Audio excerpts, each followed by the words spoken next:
ഒരു ചോദ്യം ചോദിക്കട്ടെ. അൻവർ ഉന്നയിച്ച ആരോപണങ്ങളിലെ ഒരു പ്രധാനപ്പെട്ട മാനം എന്ന് പറയുന്നത് മലപ്പുറത്തെ ഭീകരവൽക്കരിക്കാൻ ശ്രമിക്കുന്നു എന്നുള്ളതാണ്. മലപ്പുറത്ത് പോലീസ് FIR-കൾ കൂടുന്നു, മലപ്പുറത്ത് ക്രൈം റേറ്റ് കൂടുതലാണ് എന്ന് വരുത്താൻ ശ്രമിക്കുന്നു. PV അൻവർ പറഞ്ഞ വാചകം എങ്ങനെയാണ്? പാർലമെന്റിൽ നാളെ ഒരു ചോദ്യം ചോദിച്ചാൽ ഈ രാജ്യത്ത് ഏറ്റവും കൂടുതൽ ക്രൈം റേറ്റ് ഉള്ള ജില്ല ഏതാണെന്ന് ചോദിച്ചാൽ അതിന്റെ ഉത്തരം മലപ്പുറം എന്ന് വരും. മുസ്ലിങ്ങൾ ബഹുഭൂരിപക്ഷം താമസിക്കുന്ന മലപ്പുറം അങ്ങനെ ക്രൈം റേറ്റ് ഉള്ള ജില്ലയായി വരുത്താനുള്ള സകല പണിയും ഇവിടെ പിണറായി വിജയന്റെ പോലീസ് എടുത്തുകൊണ്ടിരിക്കുന്നു എന്നാണ് നിങ്ങളുടെ കൂടെ കഴിഞ്ഞ ദിവസം വരെ ഉണ്ടായിരുന്ന MLA പറയുന്നത്. എനിക്ക് അതിനോട് വിയോജിപ്പാണ്. കാരണം എന്താ വെച്ചാൽ കഴിഞ്ഞ 15 വർഷം മലപ്പുറം ജില്ലയിലെ കേസുകൾ രജിസ്റ്റർ ചെയ്യപ്പെട്ടതിൻ്റെ കണക്കുകൾ നിങ്ങൾ പരിശോധിച്ച് നോക്ക്. ഏറ്റവും കൂടുതൽ കേസുകൾ രജിസ്റ്റർ ചെയ്യപ്പെട്ട വർഷം എന്ന് പറയുന്നത് ഞാൻ മനസ്സിലാക്കുന്നത് 2015 അതെ, 2015 30,000-ലധികം കേസുകൾ മലപ്പുറം ജില്ലയിൽ രജിസ്റ്റർ ചെയ്യപ്പെട്ടത്. അന്ന് CPM ആണോ കേരളം ഭരിച്ചിരുന്നത്?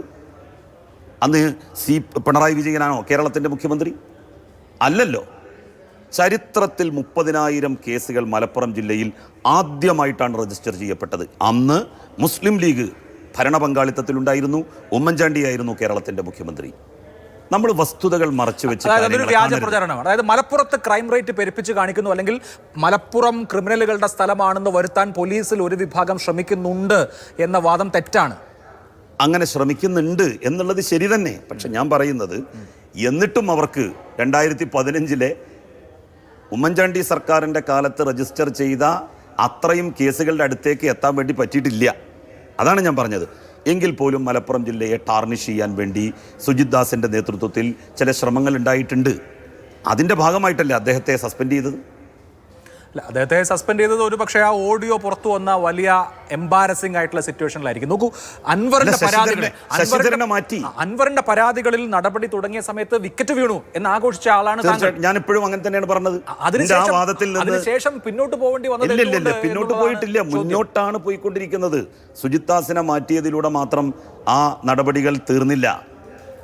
അതിനുശേഷം വന്നിട്ടുള്ള പോലീസ് സൂപ്രണ്ടിനെ ശശിധരനെ മാറ്റി, പല DYSPമാരെയും മാറ്റി. അത് കഴിഞ്ഞതിന് ശേഷം ADGPയിലേക്ക് കാര്യങ്ങൾ ഇതാ പോയിക്കൊണ്ടിരിക്കുന്നു.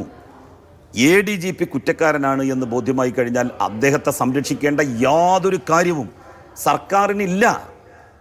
നടപടിക്രമങ്ങൾ പൂർത്തീകരിക്കാതെ പോയാൽ സെൻകുമാറിനെ പോലെ തിരിച്ചു വരുന്നൊരു സ്ഥിതി ഉണ്ടാകാതെ നോക്കേണ്ട ഉത്തരവാദിത്വവും സർക്കാരിനുണ്ട്.